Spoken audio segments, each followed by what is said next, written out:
ஆமாம், நான் இப்படியே தான் இருக்க போகிறேன். எனக்கு கல்யாணம் பண்ணிக்க விருப்பம் இல்லை. ப்ளீஸ் என்னை விட்டுருங்க. Welcome to the series of my follower story. என்ன நடந்துச்சுன்னு சொல்கிறேன், என்னை ஃபாலோ பண்ணிவிட்டு கேளுங்க. என் பேர் அனு. எனக்கு 29 வயசாகுது. நான் காலேஜ்லாம் சென்னையில் தான் பண்ணேன். எனக்கு அம்மா அப்பா யாருமே இல்லை. சின்ன வயசாக இருக்கும் போதே இறந்து. நான் காலேஜ் எல்லாம் ஸ்காலர்ஷிப்பில் தான் பண்ணேன். அங்கே தான் அவனை பார்த்தேன். தெரியல, பார்த்த உடனே ஏதோ ஸ்பார்க்கா என்னன்னு தெரியல. எனக்கு பார்த்த உடனே அவனை ரொம்ப பிடிச்சி போச்சு.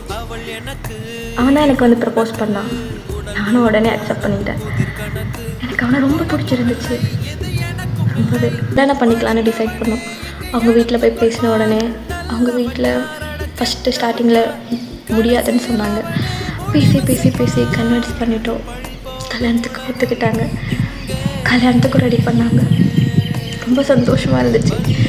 எனக்குன்னு ஒரு ஃபேமிலி கிடைக்க போகுது, ஒரு லைஃப் கிடைக்க போகுதுன்னு ரொம்ப சந்தோஷமாக இருந்தேன். ரொம்பவே கல்யாணத்துக்கு 2 வாரத்துக்கு முன்னாடி ஒரு ஆக்சிடெண்ட் ஆகிடுச்சு.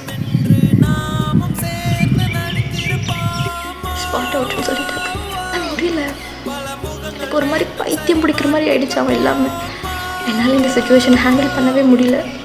நிறைய டிப்ரெஸ்ட் ஆகிட்டேன். ஒரு 1 இயர் சைக்காட்டிஸ்ட்டுக்கிட்ட ட்ரீட்மெண்ட் எடுத்துக்கிட்டேன்.